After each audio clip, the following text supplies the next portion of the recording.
Hello, Marvel fans! Today, we're going to have two new challengers compete in the Action Figure Pentathlon, where we will decide together who is the better action figure. The matchup that the majority of you requested is the magical Doctor Strange against the mystical Iron Fist. Today's contest will have 5 rounds, where our challengers can earn up to 10 points per round. I picked up Iron Fist from Target, while I ordered Doctor Strange from Amazon. The retail price for them is around $20 each. While you could check out our contestants' articulation as they stretch for the competition, let's go over some character background information. Doctor Strange first appeared in comics back in 1963 in Strange Tales number 110. Doctor Strange's real name is Stephen Strange, and he was a talented surgeon before a car accident left him with permanent nerve damage in his hands. His quest for a cure for his hands led him to the Ancient One, who refused to heal him, but offered to teach him mysticism instead. Stephen eventually became the Sorcerer Supreme, and then, in the nature of comics, he lost and regained the power and title several times. Iron Fist first appeared in Marvel Premiere number 15 from 1974. Iron Fist's real name is Danny Rand, and he is an expert at martial arts. He can also focus spiritual energy, or chi, to heal himself and make his fist superhumanly powerful and immune to pain and injury. He can also use his chi to enhance his speed and durability. Now that both contestants are warmed up, let the games begin! Round 1, Beauty. In this round we examine the appearance of both figures. Doctor Strange is on a new body, with lots of little details such as sculpted folds and wrinkles on the cloth portions of his costume. The back of his cape has more sculpted lines and textures, and it's too bad that Hasbro did not apply a paint wash to bring out those details. The cape can be easily removed without removing Doctor Strange's head. Underneath the cape, there is a removable necklace that is a separate piece. This figure looks great, even without the cape, because the molded details are still sculpted in the areas that are hidden by the cape. There was also a comic Doctor Strange figure in this wave, which I did not purchase. But here is the new movie Doctor Strange compared to an earlier comic book version from the Hulkbuster wave. You can see that they're about the same height, but the movie version has much more sculpted details. Iron Fist comes directly from the packaging wearing some translucent yellow fists that, while they look pretty cool, they have no articulation at the wrist and just rotate around where they connect to his arm. I'm sure Doctor Strange would want to compete against Iron Fist on even terms, so I'm going to switch out Iron Fist's hands and lower arms for the alternate wrap version that he is sold with. Iron Fist does not have swivels at the shin level, so the yellow boots you see on his lower legs are painted on. The paint on Iron Fist is crisp in most places, except it does become fuzzy on his right boot. The sash on his waist and the ties from his mask are made out of a soft plastic that does not inhibit his articulation at all. Iron Fist is on the lean pizza Spider-Man body, but his right leg was warped from the packaging. I'm noticing the seams on my particular Iron Fist are much sloppier than all the other figures I have on this body. Here you can see what I mean on his shoulders, and especially his upper thigh. It's surprising to me that we received another Iron Fist so soon after receiving a figure with his white costume. The new green Iron Fist is about the same height, but he's much less broad. My favorite part of the white Iron Fist was all his extra hands, but can you use those on the new Iron Fist?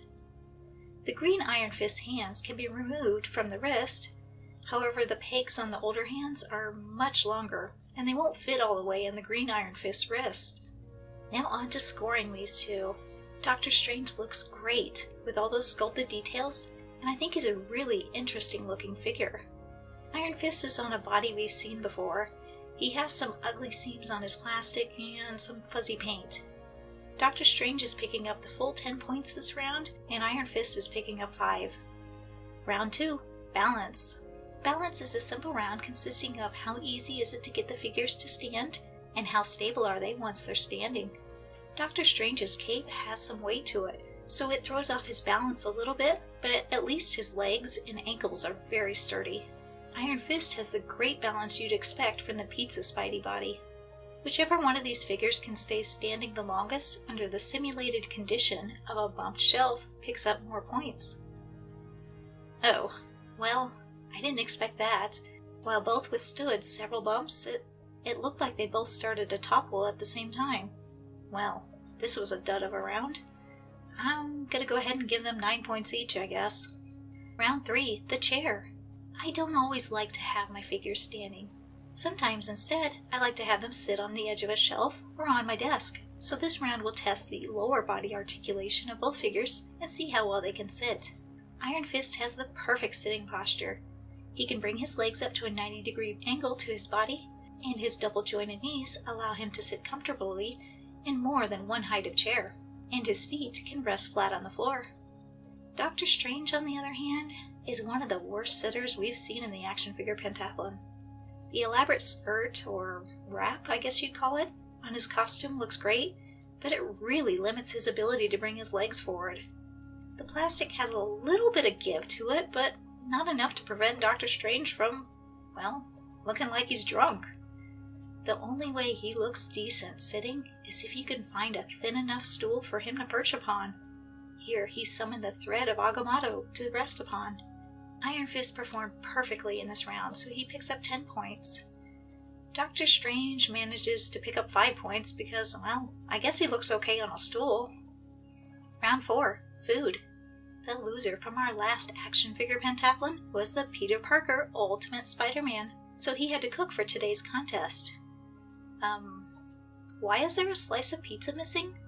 Spidey, you didn't cook that. You ordered that from somewhere, didn't you? Huh. This round tests the upper body articulation of the figures to see if we can pose them in ways that look like they are enjoying the pizza. One thing I've noticed with Dr. Strange is that his shoulders are really tight, and I can't get him to bring his arms all the way down to rest at his sides. The design of his sleeves also affects his ability to bring his wrists up a little bit. Iron Fist's only issue is that his whole lower arm and hand like to pop off quite frequently when I'm trying to pose him. It's like he has some kind of flying fist action feature. Iron Fist is easier to maneuver with those butterfly joints in his shoulders, but both can be posed like they're eating and can both also touch their face. Iron Fist picks up 10 points this round, and Dr. Strange's articulation issues reduce his score to 7 points. Round 5. Comic Art Recreation. In this round, we check to see if the action figures can recreate a pose from the comics. The first thing that popped in my head for an Iron Fist versus Doctor Strange matchup was the scene from New Avengers number 31 from 2010, where they're both meditating out on the lawn. However, now I know Doctor Strange has some sitting issues, so I'm really not expecting him to perform well here. Oh well. Iron Fist can sit very well in this style, but a shin swivel would have made this even easier. Once again, Dr. Strange needs the help of the thread of Agamotto. Iron Fist picks up 9 points this round, and Dr. Strange receives 5. Bonus round, Special Talent. In this round, a figure can score up to 3 bonus points for accessories, not including the Build-A-Figure parts. Besides the cape and necklace, Dr. Strange comes with a pair of alternate spellcasting hands. You also receive an orange spell disc that has a handle on the back that fits securely in either of Dr. Strange's grippy hands. Then you receive the left leg of the Build-A-Figure, Dormammu. Iron Fist comes with wrapped hands, a set of translucent yellow hands that you can see a black plastic underneath, so thankfully the peg is not made out of the translucent plastic. You also receive 2 new flame effects that grip pretty securely on his fists. The effect is translucent and it's nicely painted. And then you receive the shoulder armor from the Build-A-Figure that I'm not sure if I'm going to actually be building, but you can always make an Iron Moo. While you don't have as many additional items as the typical Spidey figure or the past Iron Fist, these extras are all very nice, and I probably got a little carried away with mixing and matching them. Both figures are picking up 2 bonus points. These figures are the complete opposite for me. Doctor Strange is a wonderful looking figure with limited articulation, and his total score ended up being 38. Iron Fist has amazing articulation, but a reused body, and mine has several appearance issues. His total score ended up being 45. But this contest isn't over yet, because your vote matters just as much as mine. Put aside your preference of the characters themselves and let me know in the comments below who you think is the better action figure. Stay tuned for the results show next week, and feel free to check out my other videos for more reviews and toy crafting.